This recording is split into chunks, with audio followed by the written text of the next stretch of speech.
भारत के पास 18 सबमरीन्स हैं, जिसमें से ज्यादातर कन्वेंशनल फ्यूल पर काम करते हैं। यानी सीधे शब्दों में कहूं तो सभी डीजल इलेक्ट्रिक टेक्नोलॉजी पर काम करते हैं। पहले के दौर में पनडुब्बियां डीजल से चलती थी और इसी से जुड़ा एक किस्सा भी सुनिए। करीब 84 साल पहले की बात है, तारीख के खाने में दर्ज है 29 मई 1942। जर्मनी की राजधानी बर्लिन में एडोल्फ हिटलर और सुभाष चंद्र बोस बातचीत कर रहे थे। बातचीत ब्रिटेन के खिलाफ साझेदारी की थी। बातचीत इसे लेकर भी थी कि नेताजी को किस तरह जर्मनी से पूर्वी एशिया पहुंचाया। तय हुआ कि नेताजी जापान की मदद से म्यांमार के रास्ते भारत में दाखिल होंगे, लेकिन एक दिक्कत थी, जर्मनी से जापान जाने में खतरा था। अंग्रेजों के जासूस और फौज नेताजी सुभाष चंद्र बोस की खोज में थे, लिहाजा एक पनडुब्बी का इंतजाम किया गया। यह सबमरीन थी U-180, जिसे 1942 में जर्मन नेवी में शामिल किया गया। इसी सबमरीन से नेताजी सुभाष चंद्र बोस ने करीब 25,000 किलोमीटर का सफर पूरा किया। वो जापान पहुंचे और दुश्मनों की नजर से भी बचे रहे। करीब एक साल बाद अगस्त 1944 में प्रशांत महासागर में मित्र देश की सेनाओं ने इस सबमरीन को डुबो दिया और इसमें सवार सभी 56 नौसैनिक मारे गए।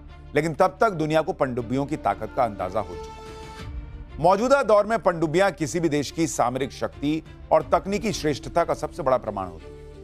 रूस, अमेरिका, ब्रिटेन और चीन जैसे देश इन परमाणु संचालित जल हथियारों पर अरबों डॉलर लुटा रहे हैं। दुनिया की टॉप 10 सबसे ताकतवर पनडुब्बियों में ज्यादातर रूस और अमेरिका के पास है। सवाल यह है कि क्या भारत के पास ऐसी कोई सबमरीन है जो दुनिया के इन खतरनाक पनडुब्बियों को टक्कर दे सके?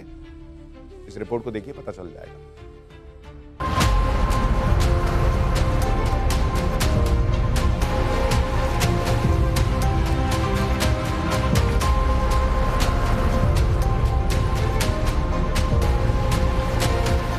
समंदर की लहरों पर निगहबानी करने वाले युद्धपोत हों या समंदर की गहराई से दुश्मन को खाक में मिलाने की कुव्वत रखने वाली पनडुब्बियां, भारतीय नौसेना तेजी से अपनी ताकत बढ़ा रही है।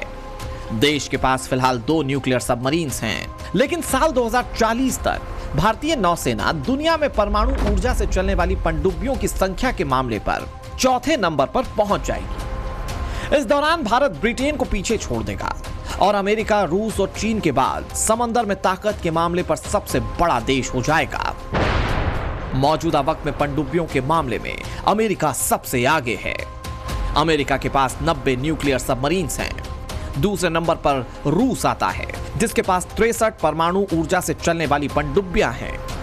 चीन के पास 61 सबमरीन्स हैं, जिनमें से सिर्फ 6 न्यूक्लियर सबमरीन्स हैं, जबकि हमारी देश की नौसेना के पास 18 सबमरीन्स हैं, जिनमें से 2 न्यूक्लियर पनडुब्बियां हैं। आने वाले 1.5 दशक में यह सीन बदलने वाला है।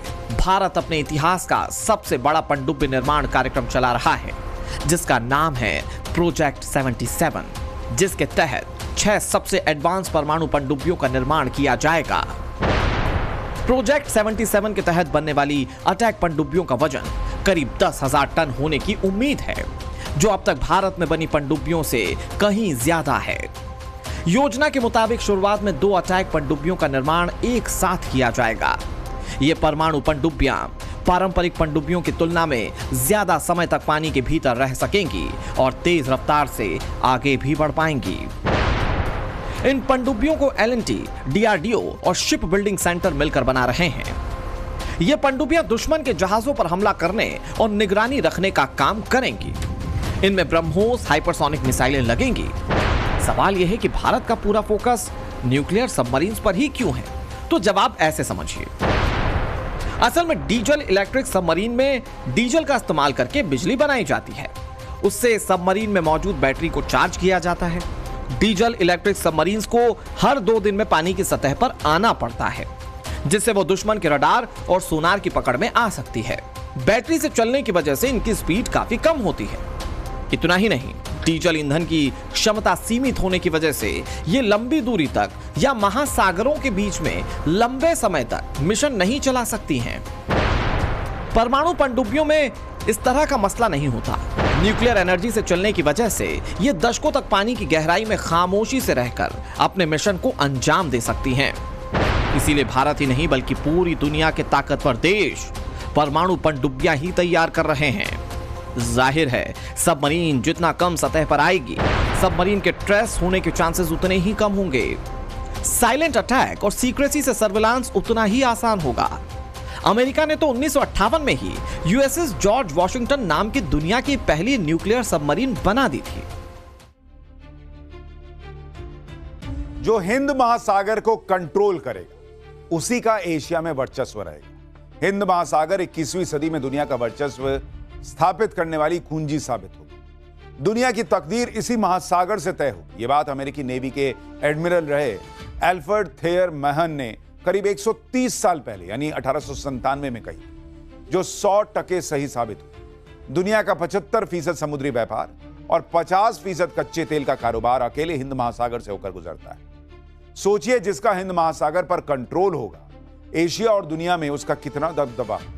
इसलिए भारत लगातार समंदर में अपनी ताकत बढ़ा रहा है। वैसे यह सिलसिला आजादी के 2 दशक बाद ही शुरू हो गया था। 8 दिसंबर 1967 इतिहास की वो तारीख जब भारतीय नौसेना में पहली बार पनडुब्बी कलवरी को शामिल किया गया। सोवियत संघ से भारत को मिली इस सबमरीन को दुनिया की सबसे घातक पनडुब्बी बताया गया और इसे सोवियत संघ के रीगा से भारत के विशाखापत्तनम लाया गया था।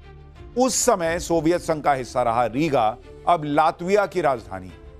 कलवरी को 30,500 किलोमीटर से ज्यादा लंबा सफर तय करने में 3 महीने का वक्त लगा।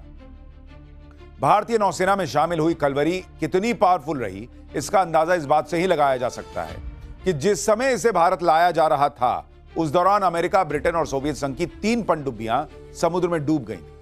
करीब 30 साल तक भारतीय नौसेना का हिस्सा होने के बाद 31 मार्च 1996 को कलवरी को रिटायर किया गया।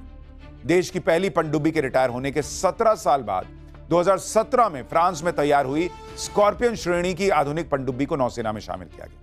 इसका नाम भी कलवरी रखा गया। आखिर कैसे कलवरी दुश्मनों के लिए काल के समान है, इस रिपोर्ट में देखिए। 14 दिसंबर 2017, करीब 9 साल पहले यही तारीख थी जब हिंदुस्तान की समुद्री सरहदों के लेजेंड का पुनर्जन्म हुआ। 14 दिसंबर 2017 को पीएम नरेंद्र मोदी ने मुंबई में Mazagon dock shipbuilders limited में बनी देश की पहली स्कॉर्पियन श्रेणी की पनडुब्बी आईएनएस कलवरी को भारतीय नौसेना में शामिल किया। आईएनएस कलवरी पनडुब्बी को राष्ट्र को समर्पित करना मेरे लिए एक बहुत ही बड़े सौभाग्य का अवसर है। कलवरी का जुड़ना रक्षा क्षेत्र में हमारी तरफ से उठाया गया एक बहुत बड़ा कदम है। कलवरी का नाम हिंद महासागर में पाई जाने वाली खतरनाक टाइगर शार्क के नाम पर रखा गया है और देश की ये ताकतवर सबमरीन अपने नाम पर सटीक बैठती है। सबमरीन कलवरी में स्टेट ऑफ आर्ट टेक्नोलॉजी का इस्तेमाल किया गया है। कलवरी एडवांस साइलेंसिंग टेक्निक से लैस है। शोर और आवाज को कम रखने के लिए सबमरीन में रेडिएटेड टेक्नोलॉजी का इस्तेमाल किया गया है। कलवरी को हाइड्रोडायनामिकली ऑप्टिमाइज्ड शेप दिया गया है। यह सबमरीन दुश्मन पर अपने घातक हथियारों से हमला करने में सक्षम है। कलवरी टॉर्पीडो और ट्यूब तरीके से एंटी शिप मिसाइल का इस्तेमाल कर सकती है। कलवरी सबमरीन सिर्फ समंदर की गहराई में ही देश की सुरक्षा के लिए तैनात नहीं रहती, बल्कि ये कई तरह के मिशन को भी अंजाम दे सकती है। कलवरी सीरीज की पनडुब्बियां आधुनिक डीजल इलेक्ट्रिक अटैक पनडुब्बियां हैं जो स्कॉर्पियन डिजाइन पर आधारित हैं। इन्हें प्रोजेक्ट 75 के तहत मुंबई के मझगांव डॉक पर मेक इन इंडिया के तहत बनाया गया है, जिन्हें साइलेंट किलर कहा जाता है। ये सबमरीन अपने घातक टॉर्पीडो और एंटी शिप मिसाइलों के लिए जानी जाती है। इस सीरीज की दूसरी सबमरीन कलवरी वेला को 2021 में नौसेना में शामिल किया गया। वेला दुनिया के सबसे घातक हथियारों एडवांस सोनार सिस्टम से लैस है। इस सबमरीन को इसी तरह से डिजाइन किया गया है जो इसे कॉम्बैट रेडी रखता है, यानी मौका मिलने पर दुश्मन को खाक में मिलाने में देर नहीं लगती। पिछले साल 28 दिसंबर को राष्ट्रपति द्रौपदी मुर्मू इंडियन नेवी की ताकतवर पनडुब्बी आईएनएस वागशीर में सवार हुई थी। राष्ट्रपति ने सबमरीन में सी सॉर्टी की। द्रौपदी मुर्मू पनडुब्बी से समुद्री दौरा करने वाली दूसरी राष्ट्रपति बनी। इससे पहले साल 2006 फरवरी में एपीजे अब्दुल कलाम पहले राष्ट्रपति बने थे जिन्होंने पनडुब्बी से समंदर में सॉर्टी की थी। तो इतना समझ लीजिए कि भारत का समुद्र बेस्ड न्यूक्लियर डिटरेंस के अहम पड़ाव पर पहुंच चुका है। इंडियन नेवी के production partner Cochin shipyard limited आने वाली S-5 class ballistic missile submarine के निर्माण में लगने वाले समय को कम करने की कोशिश कर रही हैं। इस प्रकार के सबमरीन को बनाने में कम से कम 10 साल का वक्त लगता है, जिसका टारगेट अब 7 या 8 साल रखा गया है।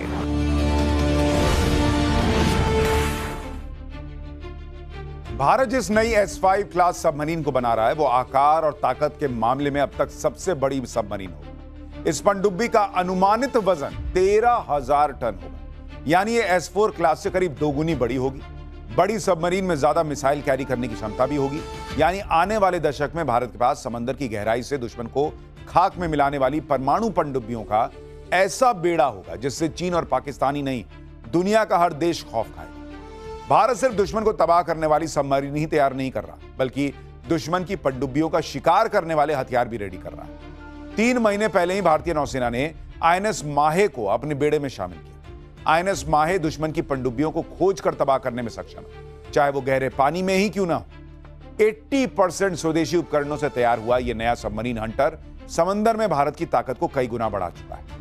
मौजूदा वक्त में दुनिया में जंग के कई मोर्चे खुले हुए। ईरान और अमेरिका के बीच बरसता बारूद थमने का नाम नहीं ले रहा। लेकिन अगर आपने गौर किया होगा कि युद्ध सिर्फ आसमान और पानी में ही लड़ा जा रहा है, दोनों तरफ से जमीन पर एक भी सैनिक नहीं उतारा गया। अमेरिका और ईरान के युद्ध ने आने वाले दौर में लड़ी जाने वाली जंगों का इशारा दे दिया। इसलिए हर देश अपनी हिफाजत के लिए एडवांस फाइटर जेट्स और समंदर में घातक युद्धपोत और पनडुब्बियों का बेड़ा बढ़ा रहा है। लेकिन हिंदुस्तान की जैसी तैयारी है वो आने वाले दशक में देश को जल थल नभ में अजेय बनाएगी। आपसे